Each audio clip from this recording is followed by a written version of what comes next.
Je m'étais en effet rendu compte pendant mon tour du monde qu'il y a souvent un décalage entre des projets, des gros projets de Smart City institutionnels voulus et les vrais usages finalement des citoyens. Et c'est ça l'un des gros problèmes dans la manière dont on fait la technologie urbaine et dont s'est faite la Smart City pendant 10 ans, c'est qu'on a voulu imposer des énormes projets avec une énorme intensité capitalistique auprès de citoyens, d'usagers qui littéralement n'en voulaient pas, pour plein de raisons différentes, parce que il y avait des problèmes de vie privée, parce qu'il y avait des problèmes de discrimination, parce qu'on estimait que les investissements devaient pas être faits dans les technologies, mais dans d'autres priorités fondamentales sur la sécurité. Et donc, partout dans le monde, littéralement partout dans le monde, à Toronto, à Los Angeles, en Inde, en Chine, en Corée du Sud, on a vu des projets de Smart City s'effondrer, ne pas réussir. Et c'est vraiment sur la base de cet échec que je me suis dit, là, il y a quelque chose, en fait, à renouveler sur notre approche de la technologie urbaine et de l'intelligence artificielle urbaine. Est-ce qu'il y a une ville qui t'a semblé iconique dans son rapport à l'écran, peut-être dans son omniprésence à l'écran ou dans son déploiement d'une Smart City voulue, pour reprendre le distinguo que mettait Cyril avant?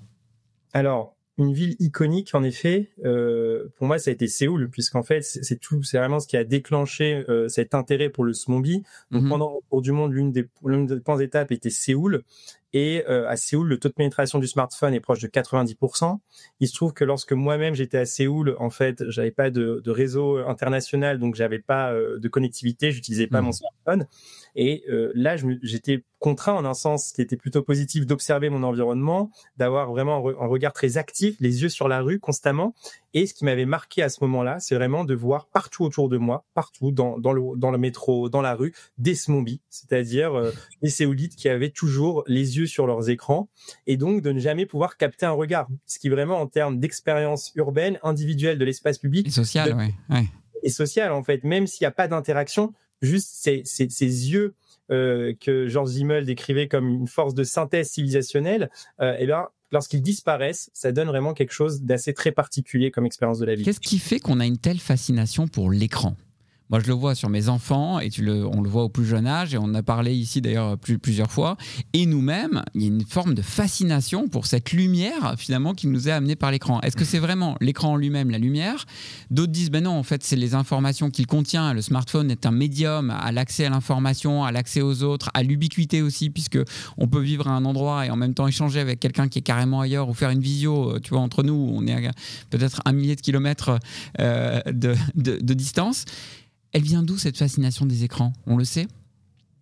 Alors, il y a peut-être 2 réponses. Il y a une réponse qui est économique, et c'est intéressant parce que depuis, dès les années 60-70, en fait, des chercheurs, des scientifiques décrivaient l'écran comme une technologie, je les cite, ennuyeuse et insipide. Et donc, ils disaient, en fait, cette technologie, elle est pas très... C'était l'époque des écrans verts, où tu n'avais qu'une seule couleur qui était verte, qui s'affichait sur un écran noir, en fait. Où tu jouais à Snake. C'est ça, où tu jouais à Snake au mieux, quoi. C'était l'époque des premiers écrans d'ordinateur, quoi. Quand vraiment on voit cette technologie arriver, et on se dit, en fait, cette technologie est assez contre-intuitive, finalement. C'est sûr, elle va disparaître. Et vous avez un autre scientifique célèbre, Mark Weiser, qui était directeur scientifique de Xerox, qui, pareil, écrit un article reconnu, l'ordinateur du 21e siècle, dans lequel il dit « L'ordinateur du 21e siècle n'aura pas d'écran ». Et au 21e siècle, on n'aura pas d'écran. Parce qu'en fait, c'est une technologie qui est focale, qui est attentionnelle, et donc elle nous isole les uns des autres. Et donc, on voit comme ça vraiment plein de chercheurs, scientifiques, entrepreneurs, designers, qui, dans la seconde moitié du 20e siècle, annoncent la fin des écrans. Et pourtant, 50 ans plus tard, on a toujours les écrans qui, comme tu le dis, sont ubiquitaires, sont de plus en plus nombreux, et ont un impact de plus en plus monopolistique sur nos vies. Alors, pourquoi ? Eh bien, parce qu'en fait, des acteurs extrêmement puissants ont aujourd'hui un intérêt extrêmement puissant à ce qu'on utilise nos écrans. C'est-à-dire ces acteurs de l'économie... Le capitalisme de l'attention. Exactement, c'est ça. Mais alors justement, la question qui tue peut-être, Hubert, tu viens de le prononcer. Des écrans qui nous isolent les uns des autres.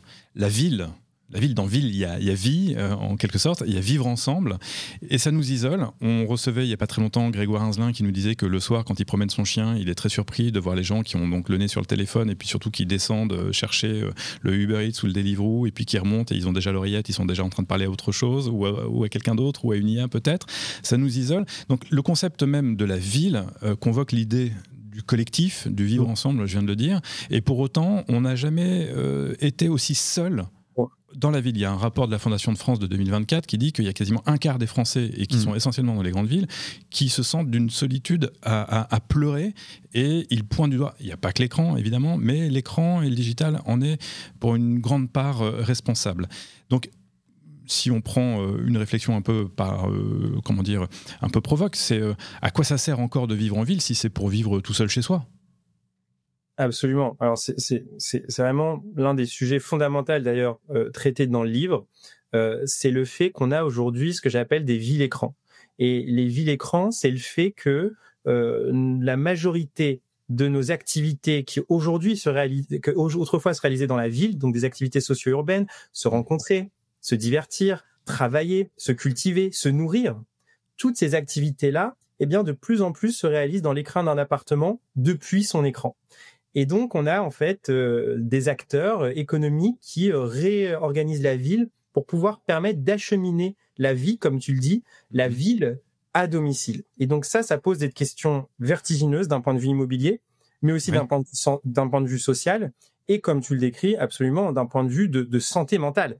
Et donc toute la question, c'est face à cette ville écran, face à cette ville livrée à domicile, comment on arrive à recréer un contre-récit, et comment on arrive aussi à utiliser ces technologies, mais dans ce nouveau récit. Parce que ce récit n'a pas le monopole du numérique, de la technologie, de l'intelligence artificielle. Et je voudrais juste, citer Alain Damasio, auteur que chacun connaît peut-être, auteur de science-fiction, et qui disait il y a quelque temps dans Le Monde que lui, justement, cette assignation à résidence, entre guillemets, à travers l'écran, qu'elle soit volontaire ou en tout cas inconsciente, comme on est en train de la décrire ici, où lui s'appuyait surtout sur le post-Covid et le fait que le télétravail est exposé, etc.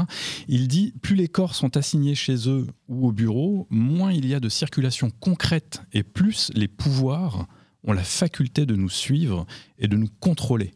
Alors, sans verser dans le conspirationnisme, peut-être qu'effectivement, ça sert quand même un certain nombre d'intérêts, le fait qu'on soit de plus en plus isolé, chacun chez soi, le moins mobile possible, parce que pendant ce temps, les pouvoirs peuvent s'installer sans nous.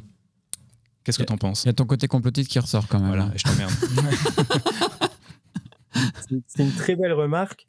Sans aller en effet sur le côté politique, en tout cas, ce qui est sûr, c'est que d'un point de vue économique, cette architecture de la ville, elle sert des acteurs qui sont ces acteurs du numérique, puisqu'en fait, à mesure qu'on interface cette vie par leur plateforme, donc concrètement qu'on va utiliser Netflix pour se divertir, qu'on va utiliser Amazon pour se faire livrer des produits, qu'on va utiliser Uber Eats pour se faire livrer à domicile, qu'on va utiliser Meta pour vivre une interaction sociale depuis chez soi.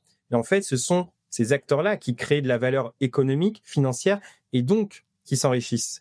Et d'ailleurs, c'est intéressant de voir qu'en fait, ils en ont conscience et que certains d'entre eux font un marketing orienté pour nous inciter à décommander.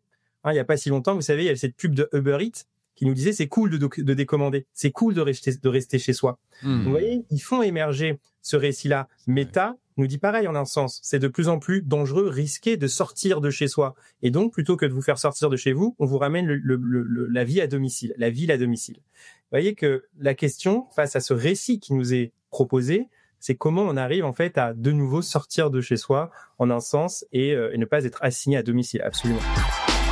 French Tech, esprit critique pour Tech Éthique.